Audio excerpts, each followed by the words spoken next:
Welcome back to another episode of the Bear Trap on the Boomer Bust channel, a Bears podcast by a Bears fan. I'm your host, Terry, and today talking about our Week 15 loss to the Minnesota Vikings on Monday Night Primetime Football. What is there to say? I mean, what is there to say right now? The one thing I will say off the top is we're better Bears fans, as I've said, better Bears fans on this channel.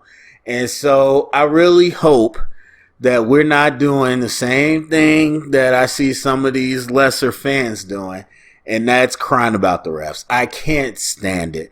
And typically, especially when we got Monday night or primetime, I'll rewatch the game before, and I went to sleep. I'm not going to lie.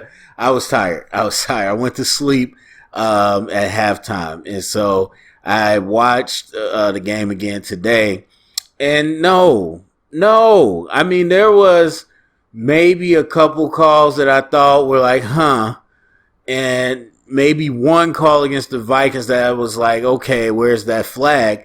But actually, they ended up giving them the flag on that. So, no, I take that away. So, I don't want to hear that. I really don't want to hear that. But even still, better Bears fans are better football fans. And football fans know that in the game of football, it does not come down to the refs unless you let it. If you are doing your job, then that won't matter. The refs didn't fumble the ball twice near the red zone. The refs didn't drop all those passes. So I don't want to hear those things, to be quite honest with you. The refs honestly weren't terrible, but this narrative that's starting to come over the last few games of, oh, we just getting cheated by the refs, that's the issue. Are you serious? Have you not watched the Bears in the last 3 years? That is not the issue. So I don't want to hear that at all. All right, but actually, even despite all that, I would say the Bears again impressed me last night, and I don't obviously know where to put my finger on it. I'm not going to play sports media and just make up a narrative. I'm not in the building. I don't know where it's coming from, but we definitely have a fight, and we didn't always have a fight, but especially when we're like doing bad this year, in the last few weeks or whatever, we've had a fight. It wasn't just when Justin's on the field. It was when Andy was there too, with some of the defenders out. It was there. It's been pretty consistent in the last 5 games or so. And so I'm not sure where that's coming from. But again, last night I was impressed, especially with the Vikings that I would probably put up there with the Colts as one of the most dangerous teams. I mean, you got Pat Pete playing at a really good level for his age. And you already had the front, even though they don't have Danielle Hunter. We know what Justin Jefferson is doing. We know what Cook can do. So they're one of the most dangerous teams, and I thought we didn't really have a puncher's chance. And we were there. We were there. Again, the stats tell you one thing, and then there's the actual truth of the matter. So if you look at the game, you know that, it wasn't a crazy blowout. It wasn't lopsided. We had opportunities that we didn't capitalize on. But I would say just out of the gate, Alec Ogletree, let me give him his props, who I thought he's been playing good all year. I still thought Danny Trevathan could be better, but obviously he didn't stay healthy, he never got right. And Alec Ogletree just continued to get better throughout the season. And I'm not saying he's better than Roquan, but he does have some of that stuff Roquan doesn't, including that quick trigger. You saw Alec Ogletree making hits and contact in the backfield. And so he definitely comes downhill and he brings it. And he's got people forget he's one of the most athletic linebackers coming out of Georgia as well. And so in coverage, he can give you some things too. He's just been great. He's been all over the field. So I have to give him props. Of course, all the same players that I've talked about, David Montgomery, really playing like a dog. Khalil Herbert's really tapered off. I don't know, it's because he's not starting. But he's dropped some easy passes. He don't get as much opportunity, but when he does get them, he isn't doing what he could do. But Mooney is out there and all that. Fields, we see he's a rookie. He's got a lot to work on, but I've always said, you know, the tangibles and intangibles are there.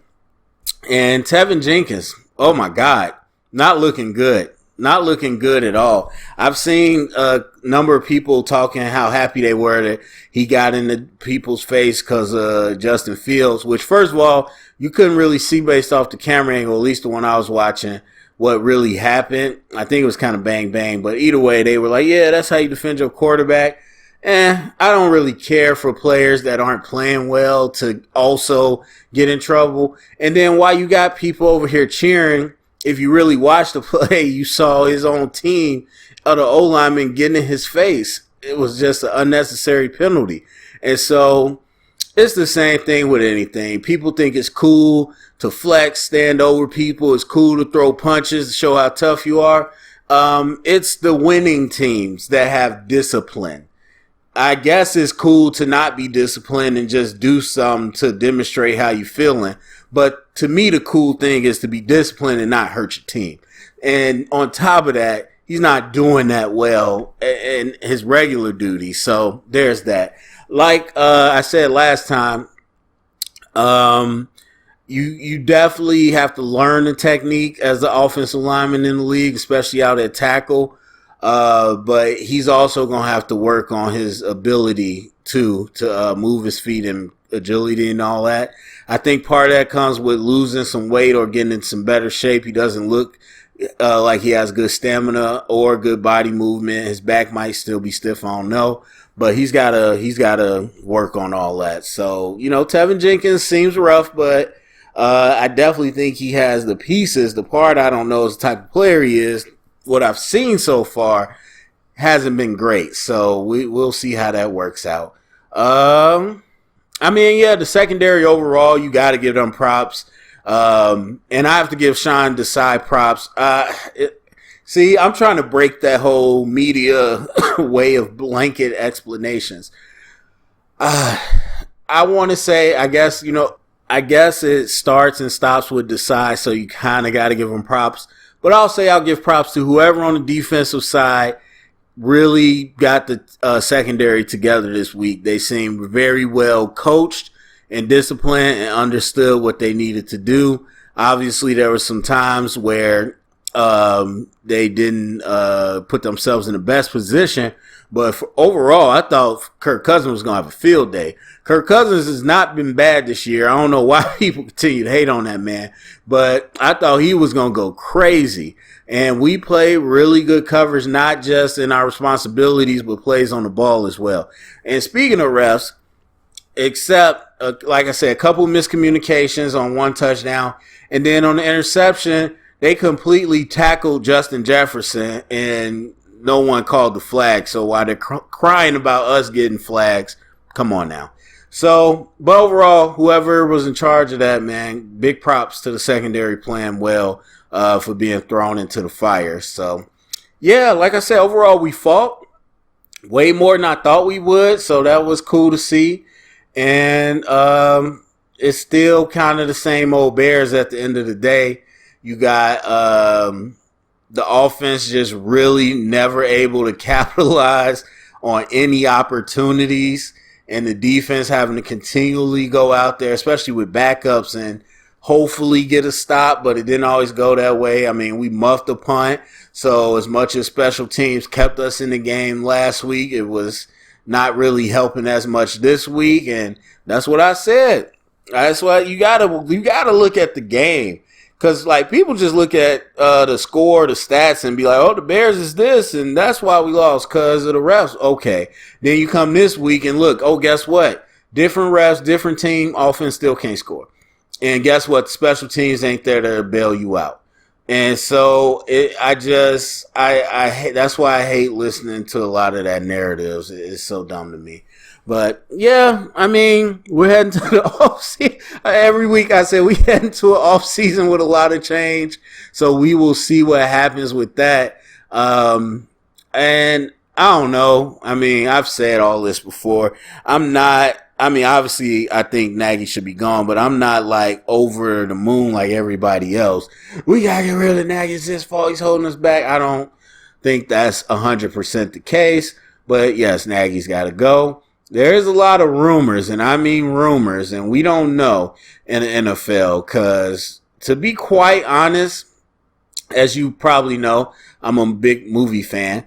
In the movie world, there are many sources that are pretty, they have a good track record in being accurate. Whereas in the football sports world, there's not too many with great accuracy. I mean, you got the scoopers that know something is about to come, but as far as like the rumors are rarely ever work out. So there's a lot of, interesting rumors about Pace staying with the team, not being the GM, and some other things that they're looking at. Ted Phillips. Oh, let me say this, and Bears fans, help me out, because I remember, I want to say it was almost a decade ago, if not a decade ago, when you had the Bears come out and say that Ted Phillips was going to be in charge of the business operations side of the team. Okay? Why is there so many fans asking for him to be fired? I just do not get it. And I had a conversation with, I guess it was a conversation with one of these fans not too long ago. And he swore up and down that, even with no evidence, that, Ted Phillips has to have some influence on the day-to-day football side of things. Why else would they give him that title? I'm like, he had that title. Like, wait, what? He already had that title. It was just, they just changed what he does. And every organization, they operate differently with the titles and responsibilities, like any organization. So just because he has that title and one person on this team does this doesn't mean that he also does that. So I don't get it. And it was like, well, that's what they said. They're clearly lying to us. How? How are they clearly lying to us? How? And what reason do they have to lie to us? Please explain to me why this billion-dollar franchise has to lie about what one of their employees do. What are y'all going to do? Come up there and pull them out? No, you're not. And I'm like, at the end of the day, very rarely do you have a team where the GM is a lame duck. Very rarely. And so I don't want to hear that. Ryan Pace has clearly been in charge of this, just like Emery before him. Like, they're doing their job. Ted Phillips is on the business side. It's pretty much like anything else. When you fire a random coach or you fire a coordinator before you ultimately fire the head coach, what you know you're going to do, it's just scapegoat. It's just scapegoat. Everybody wants somebody to blame. And there's literally no evidence, unless I'm missing something. The man doesn't do anything with the football. And then they say, well, doesn't he help pick the GM? Okay, so what? Do you know how many people have input in picking GMs? And do you make it seem like they picked somebody that was like a high school math teacher and was like, oh yeah, you never done this, come be the GM. It's not hard. As much as we complain about the coaching pool, how can we sit around, or in the NFL pool, how can we turn around and say, oh, like it's his fault? Because you're picking from a group of names that the whole league knows. This ain't like some random, like, who is that coach? Like, Joe Judge, okay.